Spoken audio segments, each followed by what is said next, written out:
Hello friends, welcome to Divya's green fingers. आज के इस वीडियो में मैं बात करूंगी एक बेहद खूबसूरत पेरिडियल फ्लावरिंग प्लांट जो कि ट्रॉपिकल रीजन में पनपता है। वो है लॉबस्टर क्लॉ यानी कि फेक बर्ड ऑफ पैराडाइज। ये बहुत खूबसूरत प्लांट है और इसमें निकलते हैं इस तरीके के ब्रैक्स जिन्हें कि हम बर्ड्स की तरह दिखते हैं। ये देखिए, आप पैरेट की तरह दिख रहे हैं और कलर कॉम्बिनेशन आप देखिए, ब्राइट रेड, येलो और ग्रीन के कॉम्बिनेशन में ये आते हैं। ये दो से तीन वैरायटीज में आता है। ये मेरा हैंगिंग वाला है। एक और बर्ड ऑफ पैराडाइज आता है जो कि इरेक्ट खिलता है। और आप इसकी स्टेम देखें तो इसकी जो स्टेम है वो सूडो स्टेम है। सूडो स्टेम का मतलब ये है कि इसके नीचे तो इसका राइजोम है। मैं आपकी जानकारी के लिए बता दूं कि ये प्लांट जो है वो राइजोम यानी कि कंद से पनपता है और ये जो है ये सूडो स्टेम, ये फेक स्टेम इसे कह सकते हैं, जिसमें क्या होता है पत्तियां जैसे जैसे निकलती हैं वैसे वैसे ये लपटती जाती है। तो ये एक्चुअली स्टेम नहीं है, नीचे इसकी स्टेम है। अच्छा, ये जो फूल खिलते हैं करीबन 1.5 से 2 महीने तक खिले रहते हैं और देखने में खूबसूरत लगते हैं। एक्चुअली ये क्या है, ये पत्तियां हैं, इसके अंदर फ्लावर है और बहुत छोटा सा फ्लावर है तो अभी मैं तोड़ूंगी नहीं। और ये जब ड्राई हो जाते हैं तो हम इनको निकाल लेते हैं और जब निकालते हैं तो हम इसे ऐसे ही नहीं काटते, इसकी पूरी की पूरी स्टेम नीचे से काट देते हैं तो उस जगह से नीचे से एक और नई शूट निकलेगी और नया फ्लावर निकलेगा। ये प्लांट आसानी से राइजोम के थ्रू मल्टीप्लाई हो जाता है। और सनलाइट कंडीशन की अगर हम बात करें तो इस प्लांट को चाहिए मॉडरेट सनलाइट, बहुत ज्यादा तेज धूप नहीं चाहिए। 1-2 घंटे की धूप जिस जगह आती है वहाँ ये प्लांट बहुत अच्छे से थ्राइव करते हैं। ये मेरे गार्डन का एक शेडी सा एरिया है जहाँ पे मैंने एक अरेंजमेंट बनाया था बुद्धा के थ्रू और वहीं पे मैंने ये प्लांट लगाया है। मेरे इस प्लांट की एज करीबन 5-6 साल है और हाइट आप इसकी देखिएगा 6-6.5 फीट से ऊपर है। इसमें 2-3 वैरायटीज आती हैं, लो हाइट की वैरायटी भी आती है और मीडियम हाइट की वैरायटीज भी आती हैं। इस प्लांट को अभी तो मैंने फिलहाल क्यारी में लगाया है, आप चाहें तो गमले में लगा सकते हैं। गमले में भी ये अच्छी फ्लावरिंग करता है क्योंकि जब मैंने इसे क्यारी में शिफ्ट किया था उसके पहले ये मेरे यहाँ गमले में ही था और फ्लावरिंग हो रही थी। लेकिन फ्लावरिंग होने के लिए प्लांट की एज कम से कम 2 से 3 साल होनी जरूरी है। अगर आपका प्लांट मैच्योर नहीं होगा तो फ्लावरिंग नहीं होगी। ये प्लांट बहुत ज़्यादा डिमांडिंग नहीं है। सनलाइट के बारे में मैंने आपको बताया। अब वाटरिंग के लिए बताती हूँ कि ये प्लांट मॉइस्चर लविंग प्लांट है, तो प्लांट को बहुत ज़्यादा केयर नहीं करनी पड़ती, लेकिन मेक श्योर करना पड़ता है कि प्लांट की मिट्टी गीली रहे। जिस तरह से बनाना की मिट्टी गीली रहती है बनाना प्लांट की, उसी तरह से इसको भी मिट्टी में मॉइस्चर पसंद है। हालांकि 1-2 दिन का ड्रॉट ये टॉलरेट कर लेते हैं, ऐसी कोई प्रॉब्लम इन्हें नहीं आती।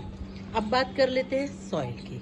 सॉइल के बारे में हर बार बताना इसलिए ज़रूरी होता है क्योंकि अलग अलग प्लांट के लिए अलग अलग तरीके की सॉइल की ज़रूरत होती है और सॉइल एक मेन कंपोनेंट है। अगर प्लांट को सॉइल करेक्ट नहीं मिलेगी तो प्लांट अच्छे से थ्राइव नहीं करेगा। क्योंकि ये फ्लावरिंग प्लांट है तो सॉइल हम इसकी वेल ड्रेन तो बनाएंगे ही, साथ में न्यूट्रिएंट रिच भी बनाते हैं। तो इसके लिए वही एक हिस्सा मैं मिट्टी लेती हूँ, एक हिस्सा गोबर खाद लेती हूँ, इसके अलावा थोड़ा सा नीम खली फंजीसाइड पाउडर और इसके साथ साथ एक हिस्सा मैं लेती हूँ कोकोपीट। तो इस तरह के सॉइल मैंने इसमें बना रखी है जो कि काफ़ी वेल ड्रेनिंग सॉइल है। वेल ड्रेनिंग सॉइल का होना बहुत ज़रूरी है जिससे कि प्लांट की जो रूट्स है वो अच्छे से ट्रैवल कर सके और प्लांट अच्छे से आपका फैल सके। ये प्लांट आसानी से मल्टीप्लाई होते रहते हैं नीचे के नीचे, जैसे हल्दी वगैरह बढ़ती है उसी तरह से, और नए नए इनमें से ब्रैक्स निकलते रहते हैं, नई नई लीफ निकलती रहती है। वैसे देखा जाए तो ये प्लांट ऑर्नामेंटल प्लांट के रूप में बहुत अच्छा प्लांट है क्योंकि पत्तियाँ बहुत सुंदर होती हैं। देखिए आप साइज देखिए लीफ का और केले की तरह, और बहुत ज़्यादा मेंटेनेंस नहीं चाहिए। अच्छा, ये प्लांट करता है फ्लावरिंग गर्मी के सीजन में। ये समझिए मार्च से इसमें फ्लावरिंग शुरू होती है जो बरसात के सीजन तक चलेगी आराम से, और सर्दी इसका डॉर्मेंसी का पीरियड होता है तो सर्दी में इतनी फ्लावरिंग नहीं करता। तो जहाँ तक फर्टिलाइज़र की बात आती है तो अगर आपका प्लांट फ्लावरिंग कर रहा है तो ओबियसली इसको ज़्यादा फर्टिलाइज़र की ज़रूरत होती है। तो आप इसे फ्लावरिंग सीजन में हर 15 दिन में एक बार 2-3 मुट्ठी कंपोस्ट अगर 12-14 इंची के गमले में लगाए तो अच्छे से खुदाई करके दे दें और वाटरिंग कर दें। और अगर आप केमिकल फर्टिलाइज़र पर जाना चाहते हैं तो 1 चम्मच DAP और आधा चम्मच से 1 चम्मच के बीच में पोटाश, गमले के साइज और प्लांट के साइज के ऊपर डिपेंड करता है। आप 1 लीटर पानी में मिला के अच्छे से घोल के और हर 20-25 दिन में एक बार दे दें तो फ्लावरिंग अच्छे से होगी। लेकिन अगर फ्लावरिंग नहीं हो रही है तो मैं इसे जैसे साल में नॉर्मली 2 बार फर्टिलाइज करती हूँ, फरवरी के सीजन में और सितंबर में।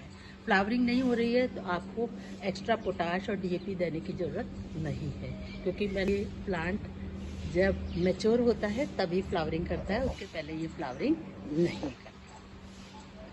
और इस प्लांट को और विशेष देखभाल की ज़रूरत नहीं है, ये बहुत खूबसूरत लगते हैं। इसी कैटेगरी का एक और प्लांट आता है बर्ड ऑफ पैराडाइज, लेकिन ये मुझे बर्ड ऑफ पैराडाइज से ज़्यादा खूबसूरत लगता है और इजी केयर प्लांट है। तो मैं इसे हाईली रिकमेंड करती हूँ कि अगर आपके यहाँ का कोई शेडी कॉर्नर है तो आप उसे गमलों में लगा के सजा सकते हैं या फिर आप उसे क्यारी नुमा जगह पे लगा सकते हैं, तो बहुत आसानी से ये प्लांट चलेगा। तो फ्रेंड्स, आई होप आपको मेरी हेलिकोनिया रोस्ट्रेटा के बारे में दी गई जानकारी पसंद आई होगी। और अगर आपको मेरी दी गई जानकारी पसंद आई हो तो आप भी इस प्लांट को अपने घर में शामिल कर सकते हैं और इस प्लांट को आप बरामदे में भी रख सकते हैं या ऐसी जगह रख सकते हैं यहाँ 2-3 घंटे की ब्राइट लाइट इसे मिलती है, तो ये प्लांट बहुत अच्छे से काम करेगा। और ये स्टेटमेंट प्लांट जैसे कि एरिका पाम वगैरह काम करते हैं, उसी तरह से ये आप इसे यूटिलाइज कर सकते हैं, इस प्लांट को लगा सकते हैं। और जैसा आप देख रहे हैं कि इसमें जो ब्रैक्स निकलते हैं वो बहुत खूबसूरत होते हैं और महीनों महीनों चलते हैं, तो वाकई देख के अच्छा लगता है। तो आप भी इस प्लांट को लगाइएगा। और इस प्लांट से संबंधित अगर आपके कोई सवाल हैं तो आप कमेंट सेक्शन में लिख सकते हैं, मैं उन सवालों का जवाब देने की कोशिश ज़रूर करूँगी। तो फ्रेंड्स, आई होप आपको मेरा ये वीडियो पसंद आया होगा। और अगर आपको मेरा ये वीडियो पसंद आया है तो इस वीडियो को लाइक कीजिएगा, कमेंट कीजिएगा, शेयर कीजिएगा और मेरे चैनल को सब्सक्राइब कर लीजिएगा। And a big thank you for watching this video till the end. Happy gardening!